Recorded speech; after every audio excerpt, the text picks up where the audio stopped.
Sir ఖచ్చితంగా జగన్ అన్న వస్తారు. సో అంటే ఎందుకంటే ఏమని చెప్తావు? ఎందుకంటే ఆయన ఇచ్చిన సంక్షేమ పథకాలు కానీ ఆయన చేసిన అభివృద్ధి కానీ అన్నీ మంచిగానే ఉన్నాయి. అంటే ఇప్పుడు రీసెంట్గా ఒక చిన్న ఇన్సిడెంట్ జరిగింది కదా, సో ఒక అమ్మాయి మాట్లాడి ఇట్లానే కొంచెం సూసైడ్ వరకు వెళ్ళిందని, సో దాన్ని శవ రాజకీయాలు చేసింది వైసీపీ ప్రభుత్వం అంటున్నారు. అంత వేస్ట్ మాటలన్నా. ఆమె ఇప్పుడు ఆమె తీసుకున్న పథకం చెప్పినందుకు వాళ్ళు ట్రోల్ చేసి నానా బూతులు పెట్టి కామెంట్స్ పెట్టి ఆ అమ్మాయిని అలా చేసి పక్కా వాళ్ళు తెలుగుదేశం ప్రభుత్వం వాళ్ళు చేసిన దానివల్లనే చచ్చిపోయింది అమ్మాయి.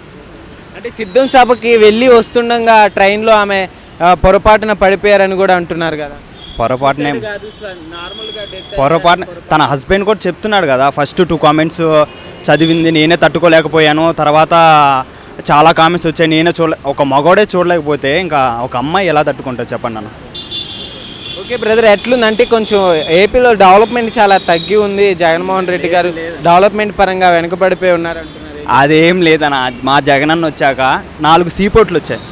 మెయిన్ ఆంధ్రలో ఏంటంటే అన్న ఎక్కువ మాది సముద్రపు తీరపు ప్రాంతం మాది.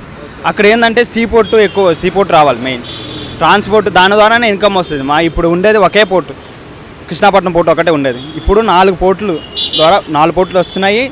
ఫిషింగ్ హార్బర్ కూడా వస్తుంది. దాని ద్వారా చాలా అభివృద్ధి జరుగుతుంది, ఇంకా చాలా జరిగాయి కూడా. ఇంకోటి మెయిన్ ఏంటంటే స్కూల్స్ మెయిన్ అది ఎలా చెప్పాలి, ఒక పిల్లర్లా అన్నమాట.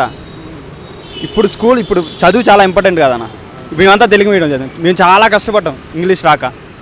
ఇప్పుడు ఫస్ట్ నుంచి ఇంగ్లీష్ మీడియం వాళ్ళు ఎంత అభివృద్ధి పొందుతారు. సెకండ్ వృద్ధాన ప్రాంతంలో మీకు తెలిసే ఉంటుంది కిడ్నీ ప్రాబ్లం, దానివల్ల చాలామంది చనిపోయారు. ఏ ప్రభుత్వం వచ్చినా ఎవరికి ఏం చేయలేదు.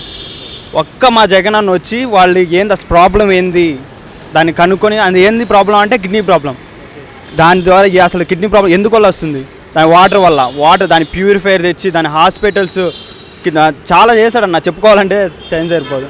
మరి అయితే ఈసారి బీజేపీ, టీడీపీ, జనసేన పార్టీ 3 పార్టీలు కలిసి వస్తున్నారు కదా, సో మరి గెలుస్తారనుకుంటున్నావా? ఎవడు ఎలా వచ్చినా ఏం పీకరన్న మా జగనన్న ఖచ్చితంగా కొడతాం.